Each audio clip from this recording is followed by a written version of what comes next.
Olá pessoal, sejam bem-vindos ao canal. Neste vídeo eu gostaria de fazer um exercício que consiste em a gente construir um gráfico box plot. Então pessoal, aqui nos nossos dados eu tenho temperaturas de uma cidade lá do Canadá. E pessoal, eles estão organizados de forma crescente, ou seja, do menor para o maior. Esse detalhe pessoal faz com que o nosso processo de construção fique mais fácil, tá? Então é importante você de início organizar os seus dados de maneira crescente, tá? Feito isso, pessoal, a gente tem que encontrar os quartis desses dados aqui, tá? Bem, no meu canal tem um vídeo explicando como calcula quartis, tá? Aqui nesse vídeo não vou fazer o passo a passo, tá? Só vou apenas colocar aqui os valores. Mas caso você tenha dificuldade com quartis, eu tenho um vídeo já explicando no canal, tá certo? Bem, então, colocando aqui os quartis, né, desse conjunto de dados, né? Esses são os quartis desse conjunto de dados, certo? Da temperatura dessa cidade aí. Então, pessoal, encontrados os quartis aí, nós vamos construir, então, iniciar a construção do nosso gráfico boxplot. Então, de início aqui, nós vamos construir, olha, o quadradinho aqui, certo? Construindo o quadradinho, pessoal, nós vamos, então, inserir os valores, que são os quartis, nesse retângulo, né, do gráfico boxplot. Então, vamos lá, Q1, pessoal, vai ficar na base, na parte mais inicial do gráfico, equivale a 12,5. Já o Q2 é aquele risquinho que fica dentro do retângulo, tá? No caso aqui, né, pessoal, o 13 vai ficar bem pertinho aqui do 12, certo? Olha só, vai ficar bem pertinho aqui do 12. Então, eu vou colocar, olha aqui, ó, 13. E por fim, o Q3, pessoal, fica bem nessa parte aqui, na parte superior, olha, do retângulo. Então eu irei colocar aqui 16, certo? Bem, pessoal, feito isso é o primeiro passo, tá? Bem, o segundo passo aqui, pessoal, é a gente colocar, né, o lado superior, né, e o lado aqui inferior do gráfico, tá certo? Bem, para a gente calcular essa parte superior, que é em cima, e inferior, que é embaixo, né? Antes a gente tem que fazer uma pequena continha, que é bem simples, bem tranquila, tá? Então, vamos começar aqui pelo lado inferior, que é a parte de baixo, por isso que é inferior, tá? Então, pessoal, para a gente encontrar o lado inferior, a gente vai pegar, olha lá, que é 1, certo? Quartil 1, subtrair por 1,5, tá? E então a gente vai pegar Q3, né? Quartil 3 e subtrair pelo Q1. Tá certo? A gente vai subtrair pelo Q1. Então, pessoal, o que vai acontecer aqui, né? Basicamente, pessoal, a gente vai pegar esse Q3, subtrair o Q1. Dessa forma, a gente vai encontrar, né, essa distância aqui entre o Q3 e o Q1. Tá? Essa distância, pessoal, na estatística é chamada de espaço não, uma distância interquartil, tá certo? É a distância entre os quartis, tá?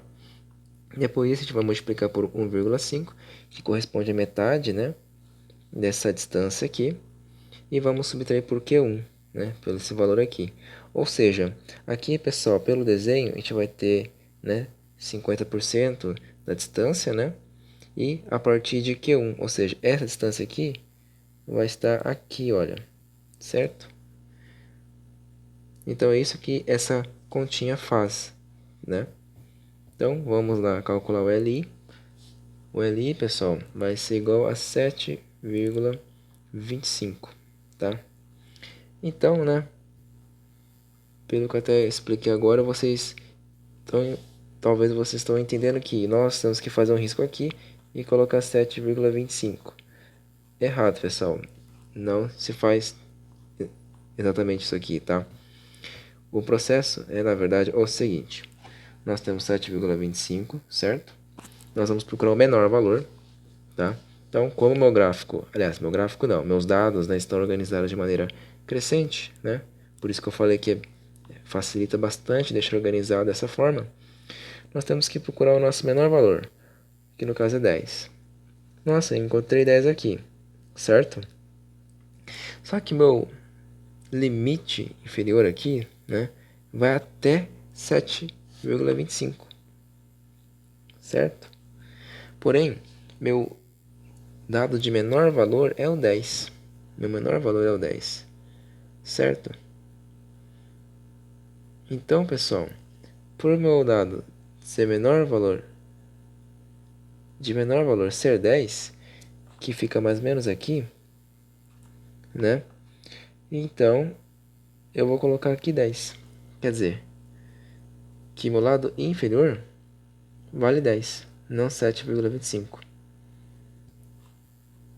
Entenderam? Olha só. O meu LI, pessoal, vai valer 10. Por quê? Porque 10 é o meu menor valor aqui do meu dado, tá? Aqui, no meu conjunto de dados, 10 é o meu menor valor. Porém, o meu LI vai até 7,25. Meu lado inferior vai até 7,25. Mas eu não tenho dados menor do que 10, então eu coloco 10. Tá certo? Então, dessa forma que a gente constrói aqui o lado inferior. Tá certo? Bem, vamos colocar então agora o lado superior, tá? O lado superior eu vou colocar aqui em verde, tá? Bem, o lado superior, pessoal, vamos lá pegar a equaçãozinha do lado superior, tá? Que é o LS. E LS é o quê? Ele é o Q3. Agora, em vez de subtrair, soma-se 1,5, certo? Abre o parênteses aqui, Q3, menos o Q1, certo? Troca-se poucas coisas, ó. Em vez de ser Q1, é Q3. Em vez de ser... Olha, se você for ver aqui, né, o limite inferior, né, pega o menor valor, que é o Q1. Limite superior, pega o Q3, quartil 3, que é o maior valor. Certo? Dá para fazer uma maneira de guardar a equação no nosso cérebro.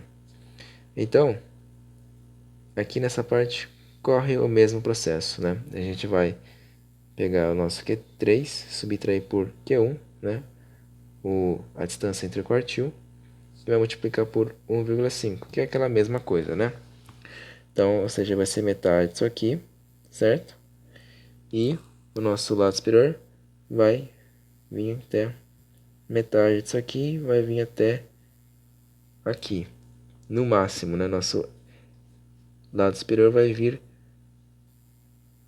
até a metade do nosso retângulo. É o mesmo processo que foi explicado, né? Algo bem semelhante, só que agora para o lado superior. Então, pessoal, vamos fazer o cálculo do lado superior, que é apenas substituindo aí, né? Todas essas continhas aqui, todos esses valores que a gente já tem aqui. E o LS, ele vai ser de 21,25, tá? Então, pessoal, nosso LS vai até 21. Vou até desenhar um pouquinho maior aqui. Ó, ops. Vai ter 21, ó, bem alto aqui, ó.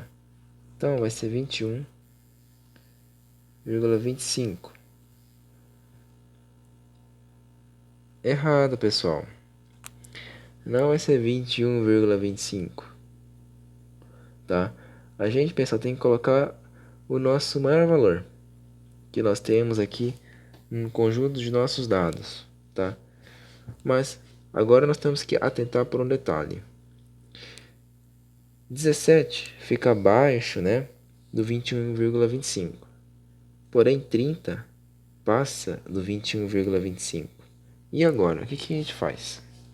Bem, pessoal, nós temos que pegar o 21,25, certo? Retirar ele daqui. Tá, ó, retiramos ele daqui. Vamos colocar, então, o 17 que fica abaixo do 21,25, tá? Mas, né, o que acontece com o 30, pessoal? O 30, pessoal, vira o que nós chamamos de outlier, ou seja, um valor que está acima do limite superior, tá? Então, o 30 a gente pode colocar uma bolinha e simbolizar o 30 aqui. Ah, mas vamos supor que aqui nesse dado também tinha 31. Bem, a gente vai colocar uma outra bolinha e colocar o 31 também. Dois outliers, tá? Tranquilamente aqui, certo? Então, pessoal, temos aqui o nosso gráfico boxplot construído aqui, certo? Bem, essa é a lógica, tá? Não pode esquecer disso com relação ao limite inferior, limite superior. E para finalizar, né, pessoal? Nossa, mas se eu tivesse um dado, né, aqui na parte inferior, né, valendo aí 5. Bem, olha lá, meu limite inferior vai até 7,25, certo? Mas eu tenho 5. A gente está supondo que a gente tem 5 agora. Esse 5 seria um outro outlier, só que na parte inferior, tá? A gente colocaria aqui uma bolinha, ou colocaria um asterisco, né? E colocaria o valor 5, e esse 5 seria o outlier. Por que outlier? Porque ele passa do limite, no caso, o limite inferior, certo? Mas como não há essa situação, né? Nós não vamos fazer isso no nosso desenho. Então, para esses dados aqui, pessoal, né? Esse é o nosso gráfico boxplot, certo? Então, muito obrigado por ter assistido esse vídeo e até a próxima. Valeu!